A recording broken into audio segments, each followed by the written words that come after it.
Ladies and Jimbo men, welcome back to the best show on YouTube, a very special episode of Jimbo TV, where I'm not going to be showing you only one big old massive Bark River knife, but I'll be showing you a comparison full-on custom made by my buddy Tristan Kagerer. And sorry if I just totally butchered your last name, buddy. Kagerer.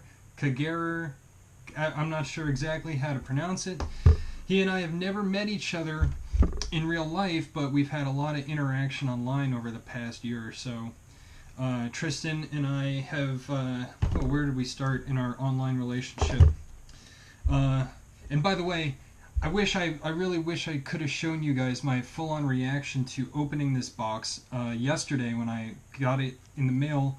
But, that was actually a lie. I didn't get it yesterday in the mail. I got it a few days in the mail. Haven't had time until yesterday to open it. And I was just so blown away by the package, what I received, that the video is just kind of garbage. You know, a lot of dead air, a lot of me not talking, just because I was stumbling over my words, rambling a bit. And I don't want to do this right now. We have a lot to talk about here. So let's get to it. When I pulled this thing out of the box, it was this in a box, a big old box, very well packaged with some paper around it and everything. But this is what I got and received, and oh, I couldn't. It's amazing. So let's compare these two things that we get right here. And we're just going to go back to back because you know me. I've in the past complained about this stylish sheath, how I don't really like how big it is. I do, however, see the merits in having it extended above instead of just the, regular belt loop sheath like on a Fox River sheath or whatever that's behind here, having this Bravo style on top. But it's just too much. It hangs too low. When Tristan was asking me what I liked in a sheath, we kind of talked about that, and obviously this is a good, dangler style thing, but I said I wanted it to ride a little bit higher. So boom. Much nicer in my opinion. I really like that. This thing has a super nice long handle. Look how much it, when you try to go for your handle here in the Survivor, you're kind of got your hand all up in there. But when you go for this handle, boom. Nothing but net, dude. Seriously.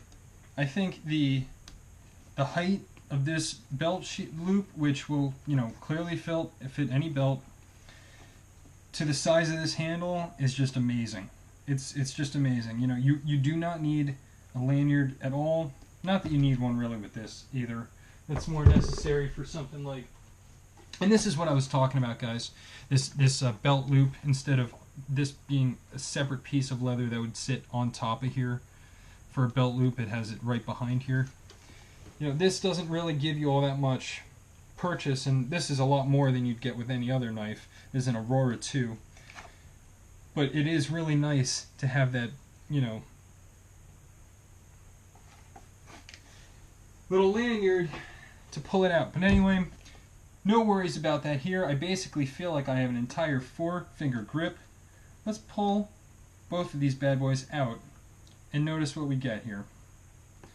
It's a nice, very, very nice hardware on this sheath. Look at how nice this sheath is.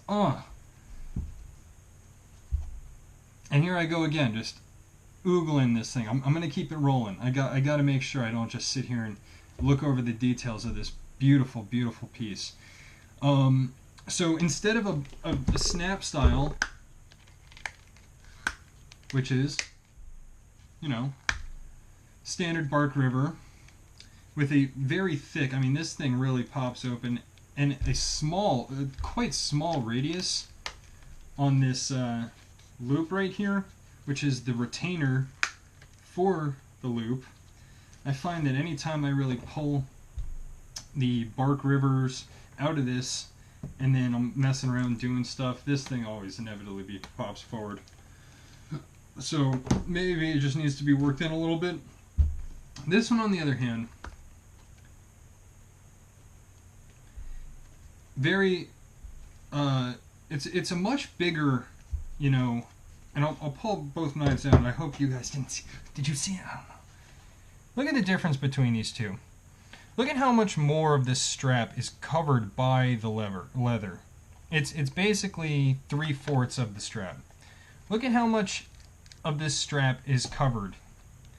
Basically less than 1/4. You'd be hard pressed to call that 1/4 of the strap.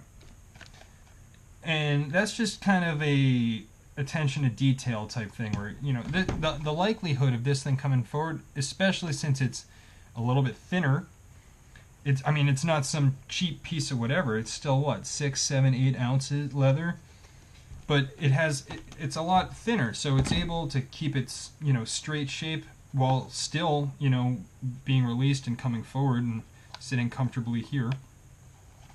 I think Tristan, your leather dude, really knocked this thing out of the park, especially considering the fact that it matches the clip. This sheath, A, does not have as nice of a belt loop. B, has a fire steel loop, which honestly, if I was keeping this knife, I would cut it off. And C, just kind of has a straight looking thing. Maybe it comes down a tiny bit here, but the aesthetic is just really night and day. Sorry to do this backwards. Right, guys? I mean, come on now. This is clearly super cool. Because here, now let's finally get into the knives. You know, this Bravo, I guess it does have less of a swoop, but it does have a little bit of some shape to it. So it would have been cool if the sheath was kind of, instead of just some kind of oblong thing, had a little bit of a shape to it. But I know that Bark River is mass producing these. That's what you get with, you know, mass produced versus a custom. And when you get a custom knife, which, oh, now I'm so glad I'm finally showing you guys this knife, you're gonna get stuff, a little bit of attention to detail type things like that. So Bravo, I think he said it was Jantz leather. I'll you know, contact me personally if you want to get in touch with Tristan about a knife or the leather, you know, the sheath. I'm sure he'd be glad to either A, make you a knife and provide you a sheath with it, or B, hook you up with his leather guy for some custom work on a knife that you have, because, man, I'm so super impressed with that sheath. Moving on to the knife. Incredible. 5160 spring steel, black canvas, brass pins. It's a real user. This model was developed and designed by Tristan himself with no you know, real look at the Bravo Survivor at all. He and I just kind of came up with, he kind of asked me, you know, what types of things I wanted. I wanted a bigger clip point blade. I said that I liked the swoop in clips a bit more than just a gradual, you know, clip that kind of comes up and then comes down. I thought the fact that this is a hand forged piece of steel and it doesn't have a perfectly even spine. By the way, this started out at 0.25 thickness, which is basically exactly the same thing as the Bravo Survivor.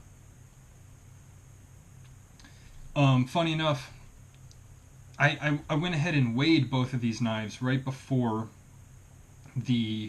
I started filming, and not only is the handle bigger on this Bowhunter Bowie,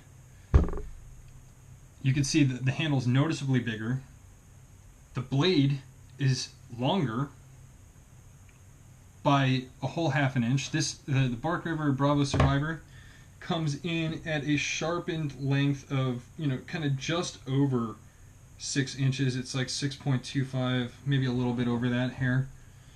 The Bowhunter Bowie that I got here is just over 7 inches, about 7.25. So it's got a whole extra inch, a ton more belly because of that practically trailing point. I mean, it actually is perfectly even with the top of the spine, but it has a trailing point aesthetic look to it because of this swoop up. I just love it. This is really, you know, something else. And you nailed it, dude. You hit exactly all the points that I wanted. I wanted a big lanyard tube because I hate stuffing 550 paracord through these little holes. Look how nice and big that hardware is. I wanted a nice recessed finger choil so that I'd have a false guard in here. And look at that sharpening choil he put on there too. Look at that. Beautiful. You can see that the edge, you know, it's not perfect. You know, and let's take a second for me to say, talk about one other imperfection while I'm seeing this one, because I didn't even notice this one yesterday. Just that the sharpening choil, right where it hits the actual sharpened edge, is a little bit wonky right there. Just that tiny bit could have been filed a little bit more, I think, into a perfect radius. And then, you know, the other thing that I noticed wasn't exactly perfect when I was going over it, because, you know, let's be honest, I got to give this an honest review and honest 100% once over. The cuts on the plunge lines are just not all that deep, and I, you know, I'm gonna go and talk to Tristan about it. Obviously, just ask him about it. Maybe that's not something that he's practiced so much before. I wish I had time to talk about him a little bit more as a maker. You know, I think actually I will. You know, the video is gonna cut here because I run about 12-minute videos and then my GoPro just cuts it. But if you're interested in hearing more about Tristan and this knife a little bit and our, you know, relationship, then go on. I'm going to post a part 2 to this video right afterwards. So, you know, just like this one and subscribe to the channel.